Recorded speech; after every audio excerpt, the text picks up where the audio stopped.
Chapter 236. Dia tahu semuanya. Pak Dimas, bisa tunggu sebentar tidak? Saya ada janji jam 5, jadi saya mau teleponlah. Daripada nanti kau kena omel sama Raditya. Kau janjian dengan mertuanya kan? Tapi lebih baik kau telepon Sandi saja daripada kau telepon Raditya. Karena bukan urusanmu selesai, tapi aku akan kena makiannya. Sampai ke tahap ini pun Dimas tahu. Riko tidak bisa berkata-kata.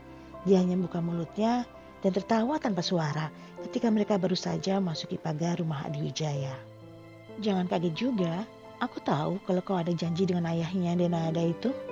Aku tadi pagi ke rumahnya Raditya. Ada beberapa hal yang ingin aku bicarakan dengannya. Dan tak sengaja aku juga mendengar obrolan kalau Sandi baru menghubungi Padri ayahnya Nada. Dia setuju ketemu di rumahmu jam 5 untuk membantu mengurus taman di rumahmu. Pahamlah Reiko, sedekat apa Dimas dengan keluarga Raditya, dan tak mungkin kalau dia tidak tahu apapun tentang dirinya. Pak Dimas, kalau begitu saya izin menelepon dulu sebentar. Setelah mengutarakan itu, Reiko pun mendekatkan handphonenya ke telinga. Pak Reiko, kebetulan sekali Anda menelepon saya, dan baru saja sebetulnya saya mau menelepon Anda. Iya Pak Sandi, ada yang ingin Anda sampaikan? Kemungkinan Tuan Padri baru bisa datang ke tempat Anda sekitar pukul 6 atau 7 malam. Karena ada beberapa hal yang harus dibereskan di rumah keluarga Prayoga. Saya juga baru tahu kalau Nyonya Rianti akan mengadakan kelas gardenernya di rumah dan di kelas itu baru selesai sekitar jam 5:30 sore sepertinya. Rianti memang sudah lama mengikuti kelas gardener. Kelas yang pertemukan Nada dengan Mary, sahabat Rianti. Mary ibu sambung Sen dan ibu kandung Dr. Sylvie. Sen yang sudah membuat Nada depresi dan hampir gila.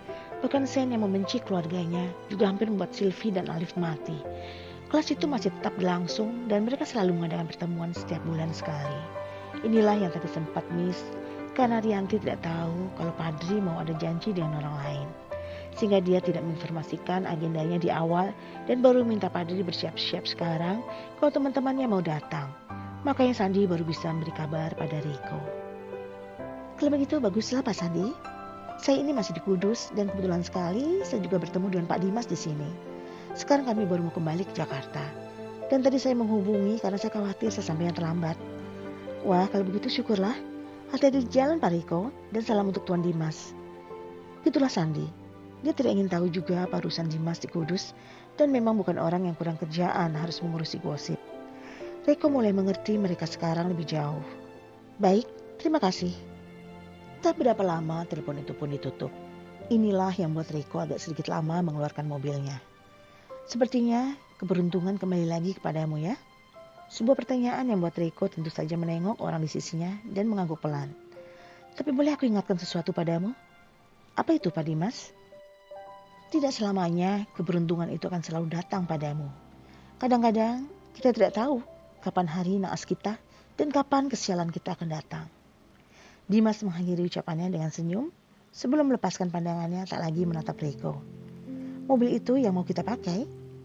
Oh iya, kita akan mengendarai mobil itu ke tempat parkir helikopternya.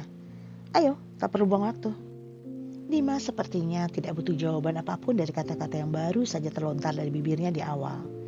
Dia dengan santainya masuk ke dalam mobil, meskipun hati Riko jujur saja merasa tak tenang mendengar ucapan Dimas. Apakah itu sebuah ancaman? Riko tak paham. Tapi dia yakin sekali kalau Dimas mengetahui sesuatu yang memang ingin dibicarakan olehnya. Bagaimana sebenarnya sikap Dimas itu? Karena tak tahan, Riko ingin sekali membahas masalahnya.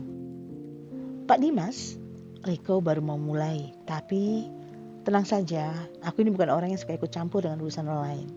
Apalagi aku tidak mengenalmu dekat sebelumnya. Ya, aku memang tahu keluargamu. Dan aku kenal keluarga di Wijaya itu. Bukan keluarga sembarangan. Tapi aku bukan orang yang mengurusi sesuatu untuk iseng. Dimas melirik Reiko yang baru saja mau starter mobilnya itu saat dirinya baru selesai bicara. Ayo jalan, bukannya lagi buru-buru. Oh iya Pak Dimas. Reiko belum berkesempatan untuk bicara. Dia memilih mengeluarkan mobilnya dulu dan melanjutkannya di jalan raya itu. Tentu saja dengan sebuah motor yang mengikutinya dengan 2 orang bergoncengan di sana. Keduanya adalah pekerja di rumah di Wijaya dengan yang dibonceng adalah sopir. Dia nantinya yang akan membawa mobil itu kembali ke rumah Adi Wijaya. Karena seperti biasa, Reiko bukan orang yang suka disupirin. Pak Dimas, Reiko sebenarnya ingin perjelas sesuatu di sini pada Dimas. Tapi kau juga jangan salah persepsi dengan Raditya. Karena dia mencari tahu tentang dirimu. Dia mengikutimu dan dia sampai harus menggali masalah pribadimu. Itu bukan karena dia berniat buruk atau dia ingin mengusik kehidupan pribadimu karena dendam keluarga kalian. Tidak sama sekali. Raditya bukan tipikal yang begitu.